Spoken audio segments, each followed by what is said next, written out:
Test result সেই একই আসে। আর রেজাল্ট যদি একই আসে আর্য, তাহলে তার ফলাফল কি হবে সেটা তুমি নিশ্চয়ই ভালো করে বুঝতে পারছো। স্টেট চ্যাম্পিয়নশিপের ফাইনাল ম্যাচ দিয়া খেলতে পারবে না, চিরকালের জন্য ব্যাডমিন্টন থেকে সাসপেন্ড করে দেওয়া হবে। বুঝতে পারছো তুমি আর্য? গত 10 বছর ধরে যেভাবে মোড়ে মোড়ে বেঁচে আছো তুমি, দিয়া ওর জীবনের আগামী সব কটা দিন একইভাবে বেঁচে থাকবে। মেনে নিতে পারবে তো? অবশ্য তোমার যন্ত্রণার চেয়ে দিয়ার যন্ত্রণাটা অনেক গুণ বেশি, কারণ এবার তো ও শুধু নিজের স্বপ্নগুলো পূরণ করতে আসেনি, ও তোমার স্বপ্নগুলো পূরণ করার জন্য এসেছে। নিজের স্বপ্নগুলোর সঙ্গে সঙ্গে তোমার স্বপ্নগুলোকেও হারিয়ে ফেলবে। খুব কষ্ট হবে ওর। বুঝতে পারছো তুমি? তুমি পারবে বলে ওকে ভাবে দেখতে? মানুষের অপমান, বঞ্চনা সব সহ্য করতে হবে ওকে। কষ্টটা মেনে নিতে পারবে আর্য? না না, আমি পারবো না। দিয়াকে এভাবে অন্ধকারে তলিয়ে যেতে দিতে আমি পারবো না। দিয়া কোনো অন্যায় করেনি।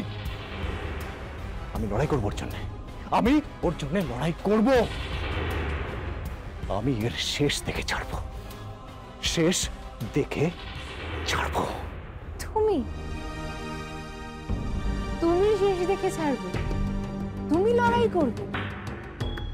অর্জুন, এখনো তো তুমি লড়াই করে নিজের জন্যই জিততে পারোনি, তুমি কি লড়বে বলো তো? তুমি দিয়ার জন্য লড়বে, শেষ দেখে ছাড়বে। এখনো তো লোকে তোমায় দেখে ব্যান্ড প্লেয়ার বলে, এখনো তোমার ব্যাডমিন্টন কোর্টে ঢোকা বারণ। তুমি কি লড়াইয়ের কথা বলছো আমি তো বুঝতে পারছি। লড়াই করতে করতে দেখবে তোমার জীবনের যেমন 10-10টা বছর হারিয়ে গেছে, তেমনি দিয়ার জীবনের আগামী 10টা বছর এই কষ্টতেই কেটে যাবে।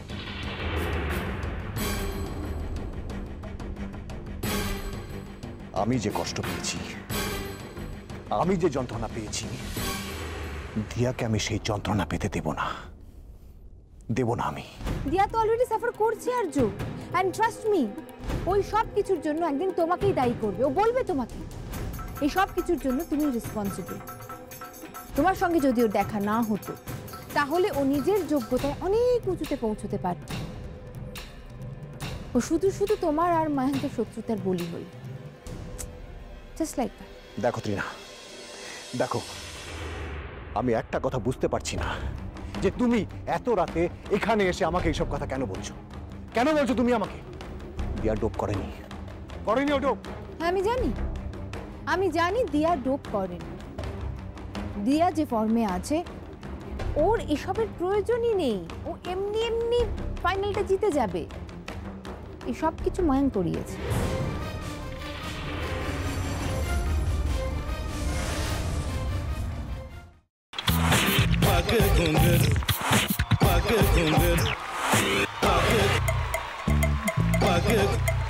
sa sa sa ga ga re re sa ni ni ni sa sa sa ga ga ga pa pa ma ma ga re re ga ga ga pa ni sa ma pa ni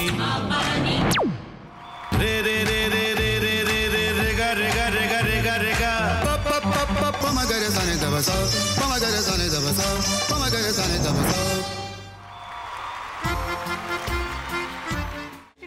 ভাতের সঙ্গেই খায়। তোমার ইলিশ মাছ actually ভাতের সাথেই ভালো লাগে।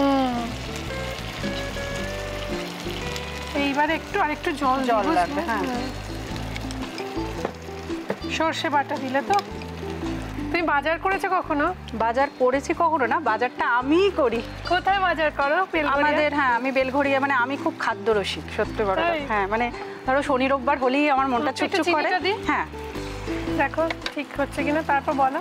তোমার যাই এখানে ওখানে খেতে রেস্টুরেন্টে,